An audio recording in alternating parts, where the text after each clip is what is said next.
Bismillahirrahmanirrahim. Assalamualaikum warahmatullahi wabarakatuh. Waalaikumsalam. Terima kasih waktunya Bapak Guru hebat ya, bisa memberi satu bayar. Tidak semuanya di sini karena Bapak Ibu guru juga ada yang mengajar. Pada kesempatan kali ini, izinkan saya untuk meminta waktunya sedikit saja, yaitu terkait dengan pembahasan hal-hal yang telah saya pelajari pada pendidikan dan pelatihan program guru penggerak angkatan 9 beberapa minggu lalu. Kaitannya dengan materi ini sangat berkaitan sekali dengan hal-hal yang kita aplikasikan di sekolah. Salah satunya adalah terkait dengan bagaimana menumbuh kembangkan karakter murid kita. Jadi dari yang saya pelajari pada minggu lalu yaitu terkait dengan pembelajaran sosial emosional. Sebelumnya kami diberi bimbingan pelatihan terkait pembelajaran berdiferensiasi. Jadi pembelajaran berdiferensiasi dan pembelajaran sosial emosional ini sangat keterkaitan satu dan satu lainnya. Kalau kita mendengar pembelajaran berdiferensiasi, artinya kan membedakan di sana, membedakan yang berdiferensiasi ada jarak di sana. Tapi sebenarnya itu kita membedakan, tapi kita melakukan pembelajaran berdasarkan kebutuhan murid kita. Jadi nanti sebelum kita melaksanakan pembelajaran berdiferensiasi ini, ada aspek-aspek yang harus kita ketahui. Salah satunya adalah siap tidak murid kita untuk belajar. Kemudian bagaimana nih minatnya, apakah mereka berminat nih ya. Terus apa minat atau apa strategi untuk membangkitkan minat mereka. Kemudian yang sangat yang sering kita lihat di sini adalah bagaimana profil belajar murid. Itu salah satunya mereka di rumah apa pekerjaannya, orang tuanya apa pekerjaannya. Kemudian bagaimana cara mereka belajar, bagaimana cara mereka berbicara, itu juga termasuk dari aspek yang harus kita ketahui sebelum kita melaksanakan pembelajaran berdiferensiasi. Kaitannya dengan pembelajaran berdiferensiasi ini secara tidak langsung memang kita sudah terapkan dengan Bapak Ibu guru memberikan berbagai macam materi, misalnya ada dengan teknik ceramah sambil menjelaskan ya, kemudian memberikan handout atau fotokopian misalnya pada murid, kemudian dengan memberikan buku paket atau memberikan sebuah video pelajaran. Bapak Ibu sudah melaksanakan pembelajaran berdiferensiasi, tapi dalam hal kaitan berdiferensiasi materi atau konten. Kemudian dengan kita memberikan bantuan kepada murid kita, misalnya ada yang kurang memahami misalnya, mereka secara langsung ke ruang guru bertanya misalnya ya, atau kita memberikan bantuan lebih ya untuk mereka lebih memahaminya, atau ada yang terkendala dalam hal penyampaian materi kita. Jadi itu sudah termasuk berdiferensiasi. Artinya kita memberikan sebuah bantuan di sana. Nah, kaitan yang kita laksanakan tadi itu termasuk berdiferensiasi proses. Kemudian dengan kita ya, yang saya lihat Bapak Ibu guru memberikan tugas pada anak muridnya itu berdasarkan minat mereka. Mereka misalnya minatnya buat karya tulis ya, buat dalam hal makalah misalnya. Kemudian ada yang buat di video, yang kemarin di P5 produknya itu kan bisa video, kemudian bisa dalam bentuk makalah. Jadi secara langsung, secara tidak langsung kita sudah melakukan pelajaran berdiferensiasi, yaitu berdiferensiasi. Jadi ketiga penjelasan tadi ada 3 macam ya berdiferensiasi, yaitu berdiferensi konten, materi, kemudian berdiferensi proses, cara kita ya, kemudian berdiferensiasi produk itu hasil. Nah, produk itu tidak hanya mesti hasil, sama halnya dengan P5, tidak mesti kita melihat produk. Dengan mereka ada perubahan tingkah lakunya, karakternya sudah terbentuk, juga merupakan sebuah produk. Jadi ketiga pembelajaran berdiferensiasi ini tidak mesti ketiga-tiganya kita harus terapkan. Jadi apabila kita sudah melakukan sebuah berdiferensiasi konten, artinya memberikan materi-materi yang berbeda, kita sudah termasuk melaksanakan pembelajaran berdiferensiasi. Begitu juga dengan kita sebagai guru di kelas misalnya, ya, atau bapak ibu guru yang memberikan leluasa pada muridnya silakan mencari materi sendiri misalnya. Nah, itu sudah termasuk dari pembelajaran berdiferensiasi. Jadi dengan murid mencari materi sesuai dengan minatnya, sesuai dengan keinginannya, mereka lebih senang di buku misalnya, atau mereka lebih senang cari di YouTube misalnya, atau mereka cari di Google. Jadi secara langsung kita sudah menerapkan pembelajaran berdiferensiasi. Nah, itu terkait dengan pembelajaran berdiferensiasi Bapak Guru. Kaitannya dengan PSE. PSE ini adalah pembelajaran sosial emosional yang secara langsung kita sudah terapkan. Nah, di kurikulum 2013 ada KI 1 dan KI 2. KI 1 itu kan menjelaskan tentang spiritual, kemudian KI 2 itu tentang sosial. Kalau KI 1 dan KI 2 ini kita penilaiannya kan secara langsung ya, formatif di kelas ya Bapak Ibu guru ya. Jadi nanti hasilnya itu kan ke deskriptif ya, yaitu sangat baik, cukup, kurang ya, misalnya. Itu termasuk juga ke PSE. Bagaimana cara kita sekarang Bapak Ibu menumbuhkan PSE ini? PSE ini sangat dibutuhkan ya untuk kita juga, tidak hanya untuk murid tapi untuk kita, untuk sekolah dan untuk semua elemen yang ada di sana. Jadi nanti aspek-aspek yang ada di PSE itu ada kompetensinya di sana ya, ada 5 kompetensi, ada kesadaran diri, ada manajemen diri di sini Bapak Ibu guru ya, bisa lihat di sini. Kemudian ada kesadaran sosial, kemudian ada pengambilan keputusan yang bertanggung jawab dan keterampilan edukasi. Kalau kita perhatikan 5 kompetensi ini, kalau di pembelajaran pasti kita menerapkannya. Nah, terkait dengan kesadaran diri, satu contoh ya untuk mengunggah kesadaran diri anak-anak murid kita, yaitu kita menerapkan, artinya kita mengarahkan mereka untuk berdoa saja sudah masuk ke kesadaran diri, atau kita hanya mengingatkan mereka untuk berdoa sebelum belajar, itu sudah termasuk pada kompetensi kesadaran diri untuk menumbuhkan kesadaran diri pada murid. Kemudian terkait dengan kesadaran sosial, contoh kecil kesadaran sosial ini ya, tidak hanya berempati misalnya ya. Kalau kita berbicara sosial berarti KSE ini berarti ini pembelajaran secara langsung. Yes, itu secara langsung. Dia bisa pembelajaran di dalam pembelajaran atau di luar pembelajaran. Dengan kita memberikan motivasi aja kepada mereka, itu sudah masuk ke KSE. Di kontaknya itu langsung. Begitu lewat media apa itu dia tidak masuk ke KSE. Tidak, intinya dia langsung berarti ya. Yes, itu terkait dengan menumbuhkan karakter murid ini yang ke KSE. Terus kesadaran diri ini bisa juga kita sebut melatih apa namanya kalau dari dalam ya, dari motivasi kita, interestnya dari diri kita sendiri berarti ya. Itu kesadaran diri. Kesadaran diri berarti apa namanya, kalau kesadaran penuh bisa sana ada ya. Bisa juga termasuk apa ya kalau kesadaran diri, pokoknya bermula dari dalam diri ya. Kita ya, bahwa diri kita tuh sadar bahwa diri kita Yes. tuh akan begini. Iya gitu. Intinya kalau belajar sadar bahwa kita tuh sebagai siswa harus kita melakukan apa yang menjadi kewajiban. iya. Dengan kita misalkan menjelaskan, kemudian murid dengan diam saat kita menjelaskan atau memperhatikan teman yang presentasi mungkin ya, itu sudah termasuk kesadaran diri. Dia bisa Berarti pembentukan PSE. karakter. Intinya di PSE ini ada pembentukan karakter di sana. Sadar dari diri kita Ya, sendiri. sadar dari diri mereka sendiri, sadar dari kita sendiri. Jadi PSE ini tidak hanya untuk murid, tapi untuk guru kita juga semua elemen yang ada. Nah, Kesimpulannya keseriusan lah. Secara keseluruhan. dan contoh kecil juga kita mengingatkan mereka berdoa kan, ini kadang-kadang kita lupa kan, latihan banyak jam terus bolak-balik masuk ruangan, akhirnya langsung silakan anak-anak ya materi kemarin tentang apa, kita lupa mengarahkan mereka berdoa. Kalau itu sudah kewajiban ya, Itu berdoa itu. menumbuhkan rasa syukur di sana ya. Jadi berdoa itu ya Sama dengan pembelajaran empiris itu. nah itu Sama lah. dari bapak yang Langsung. Nah, kemudian terkait dengan keterampilan relasi, ya Bapak Ibu guru yang mengajar di kelas atau Bapak Ibu guru yang mengajar di luar di lapangan misalnya ya, menyuruh bagi-bagi kelompok, berdiskusi, nah itu termasuk ke keterampilan relasi.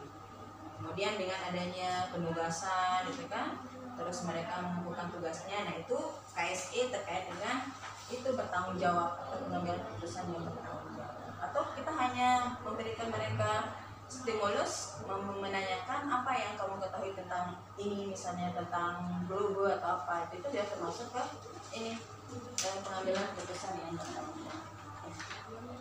Jadi PSE ini kalau di kelas misalnya Bapak Ibu guru ya, itu bisa kita sisipkan nanti di skenario pembelajarannya. Ini sama sih sebenarnya RPP biasa ya, RPP pada umumnya, tapi nanti ada apa penebalan lah di sana, bahwa pada skenario ini kita menekankan kesadaran diri. Misalnya guru meminta perwakilan murid untuk memimpin doa sebelum belajar, itu masuk ke kesadaran diri. Cuma itu saja intinya. Skenario yang Bapak Ibu guru buat misalnya di RPP itu disisipkan kompetensi apa yang setara dengan yang merupakan yang menggambarkan skenario ini. Itu terkait dengan kesadaran diri Bapak Ibu ya. Terkait dengan 5 kompetensi sosial emosional. Dengan sebelum untuk Bapak yang ngajar olahraga ya, sebelum pembelajaran apa yang Bapak lakukan di sana? Biasanya berdoa itu memang paling utama ya, karena kita kan sebagai manusia kan apapun bentuknya, pertama itu berdoa, habis itu kita melakukan pemanasan ya. Setelah itu barulah, nah tujuan pemanasan ini kan untuk supaya semua yang kaku supaya dia bisa refresh ya, gitu. Ya refresh, untuk menghindari kram segala macam, kan memang itu tujuan utamanya. Berarti untuk ketenangan gitu ya, bisa ya? Iya bisa juga, karena pemanasan itu bisa dikatakan mencegah sebelum terjadi.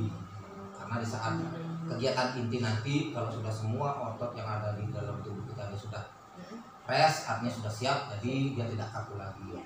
Sama seperti kita yang di kelas juga, kita mempersiapkan murid untuk belajar. Kita jangan langsung kasih materi misalnya, langsung berarti kan mereka bingung sendiri, itu belum siap menerima. Jadi dengan adanya yang saya lihat di video pelajaran ibu bapak guru juga kasih game misalnya itu ya sebelum pelajaran, atau dengan ice breaking ya, misalnya kerennya sekarang ya, itu sudah mempersiapkan mereka untuk belajar. Itu salah satu PSI yang bapak lakukan juga sudah termasuk PSI. Kemudian akhir kan, nah nanti karena kan kita di penjas itu kan tidak secara langsung tertulis materinya. Apalagi yang sekarang ini kita beri kebebasan dulu sama anak itu, entah itu kalau dia dalam bentuk permainan dia main sudah, nanti kita evaluasinya di akhir ya, sekaligus nanti sebelum, pokoknya absensi itu terakhir, karena menghindari anak-anak ada yang pergi segala macam kan. Nah biasanya materinya di situ ya, karena kita tidak kelas kan, akhirnya kita sampaikan secara ya, sambil istirahat selesai kegiatan itu memang sudah PSI ya. Jadi kita nggak sadar ya, ternyata PSI itu sudah kita lakukan sebenarnya, hal sederhana itu sebenarnya memang seperti itu. Kadang-kadang kita nggak tahu ini apa namanya, padahal itu yang kita lakukan. Itu. Namanya era sekarang ini banyak namanya. Ya. Ini terkait dengan artinya sama ya, artinya sama. Tujuan Itu kan modul dengan RPP kan isinya sama. Jadi itu Bapak yang terkait dengan pemisahan PSE ya. Jadi untuk menumbuhkan karakter murid ini sekarang, ini adalah tugas utama kita ya. Kemudian kemarin juga ada kegiatan kami kan Ibu Dharma Wanita itu yoga, Pak Lukman yang memimpin yoga. Jadi yoga itu kan biasa kan instruksinya itu adalah kenangkan pikiran, dalam pikiran menggunakan di olahraga kan Pak ya. Ada tanya tuh tarik nafas, kemudian hembuskan, pikirkan yang buat kalian bahagia atau buat kalian menangis itu kan. Jadi kalau di sini itu dia termasuk PSI, artinya masuk ke nanti bisa menjadi pendahuluan pembelajaran. Sebelum pembelajaran kita arahkan anak bisa untuk mempersiapkan mereka sebelum pembelajaran bisa ya. atau mungkin nanti di tengahnya di tengah pembelajaran pesan mereka suntuk misalnya, kita silakan anak-anak berdiri ya, gerakan tangannya atau putar tangan ke kiri kanan itu juga termasuk MPS. Makanya banyak cara yang kita lakukan. Banyak cara. Yang penting anak-anak bahagia sebenarnya dan bisa menangkap pelajaran dengan baik. Tapi tidak semuanya ada saja sih yang Ada saja. kalau mengharapkan 100% ya memang sulit. Jadi karena ini tidak meratanya ini memang pembelajaran berdiferensi yang cocok ya. Iya. Tapi yang kemarin saya dapatkan juga pembelajaran berdiferensi itu bukan memisahkan anak dengan ini kebutuhannya ini, yang kurang dengan yang ini, bukan ya. Bahkan kalau kita misalkan seperti itu nanti ada kecemburuan sosial. Mereka bertanya, oh, kenapa kita dipisahkan ini? Oh berarti kita kurang nih, kita dipisahkan sama mereka, berarti kita ada sesuatu pada diri kita itu. Jadi sebenarnya bukan seperti itu. Artinya kita memberikan pelayanan materi mungkin sama, tapi bentuk pelayanan berbeda. Misalnya ada yang lebih kurang misalnya ya, di misalnya yang banyak membutuhkan perhatian ya kita kasih. Yang penting intinya isinya satu, cuma caranya yang berbeda. Itu sebenarnya Sesuai dengan karakter anaknya, iya, kebutuhan Supaya belajar. nyampe. kebutuhan anaknya, Supaya tercampainya tujuan itu dalam proses Ya tujuannya itu sih ya. tujuannya. Tujuannya satu, cara penanganan pembelajarannya tersebut. ketemu ada yang difabel, sama Ya, ada yang ada macam-macam. ada kuncinya memang Iya. satu ya. Kesimpulannya di situ. Kesimpulan. Mencapai tujuan Mencapai bersama, tujuan itu. tapi prosesnya itu berbeda. Ya, kan? Prosesnya. Terima kasih Bapak Guru hebat ya atas waktunya. Ya.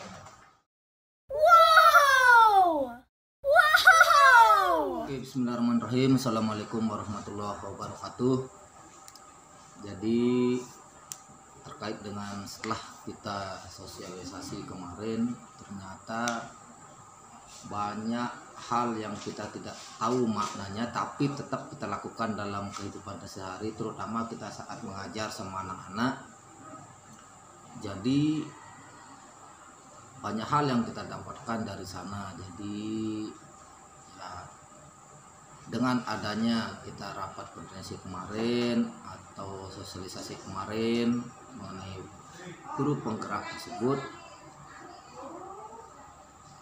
banyak hal yang kita tidak tahu namanya menjadi tahu istilahnya, tapi yang kita lakukan itu adalah memang benar-benar adanya dalam kehidupan kita sehari-hari, terutama di waktu memulai pelajaran. Biasa contoh kecil, kalau saya di pendidikan jasmani, olahraga dan kesehatan selalu membimbing yang pertama itu adalah sebagai kewajiban kita umat beragama, yaitu berdoa kepada Tuhan Yang Maha Kuasa sebelum melakukan kegiatan. Itu sangat-sangat penting. Terus yang kedua, habis itu warming up atau peregangan otot-otot supaya tidak kaku di saat melakukan kegiatan inti. Nah, baru di situ kita melakukan kegiatan intinya. Jadi tujuannya itu semua ya untuk melatih semua otot yang kaku supaya tidak kram. Jadi respon saya di sini terkait dengan apa yang kita lakukan kemarin itu sangat positif sekali. Jadi apa yang kita tidak pahami sudah kita pahami semua, terutama tentang istilah-istilah yang belum kita tahu setelah adanya sosialisasi kemarin. Jadi alhamdulillah sangat-sangat saya mendukung dan merespon positif terhadap kegiatan yang sudah kita lakukan. Coba kita lihat di LCD ini. Oke, di sini ada namanya teknik stop. Yang pertama itu nanti saya arahkan kalian ya. Kalian pokoknya jangan memegang sesuatu sudah di hadapan kalian. Siapkan tangan kalian, kalian nyamannya di mana? Mungkin di atas meja seperti ini boleh ya. Atau mungkin di pahanya juga boleh. Yang penting kalian tidak memegang sesuatu ya. Kita lihat di LCD ini. Oke, di sini ada namanya teknik stop. Yang pertama itu nanti saya arahkan kalian ya. Kalian pokoknya jangan memegang sesuatu sudah di hadapan kalian. Siapkan tangan kalian, kalian nyamannya di mana? Mungkin di atas meja seperti ini boleh ya. Atau mungkin di pahanya juga boleh. Yang penting kalian tidak memegang sesuatu ya. Pegang buku, tolong itu dihilangkan dulu, oke?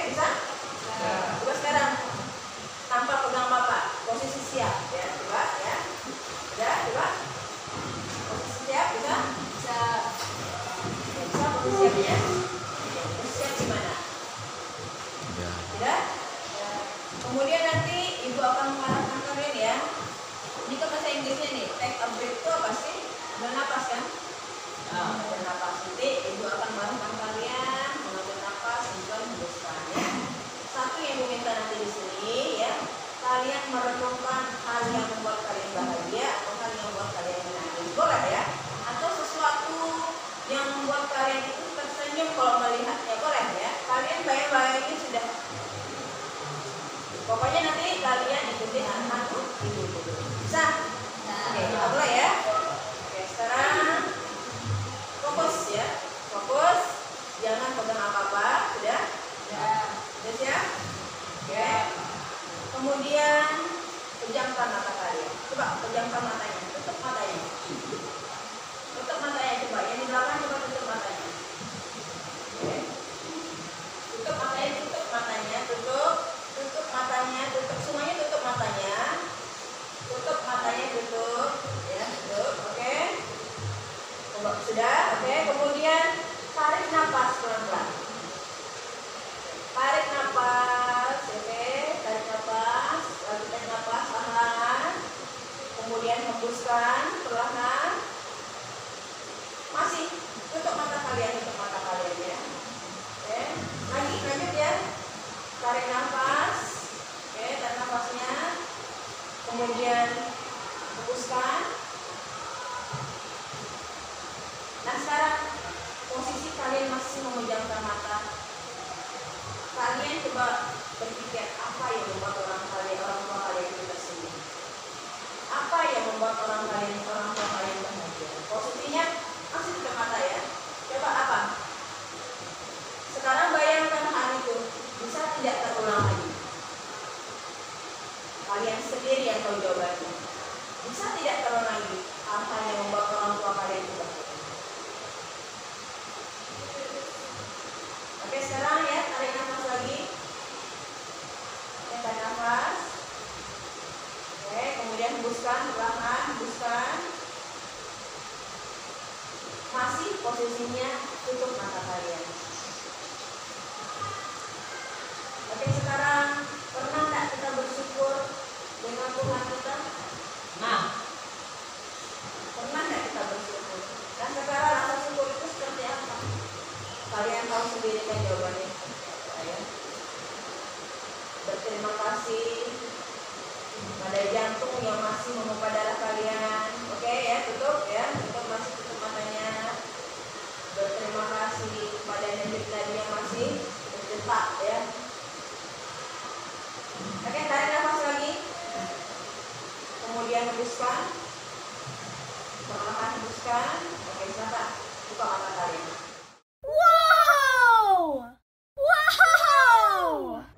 Assalamualaikum warahmatullahi wabarakatuh.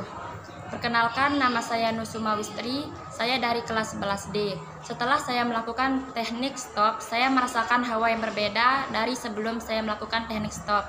Setelah saya melakukan teknik stop, saya lebih siap untuk mengikuti pelajaran.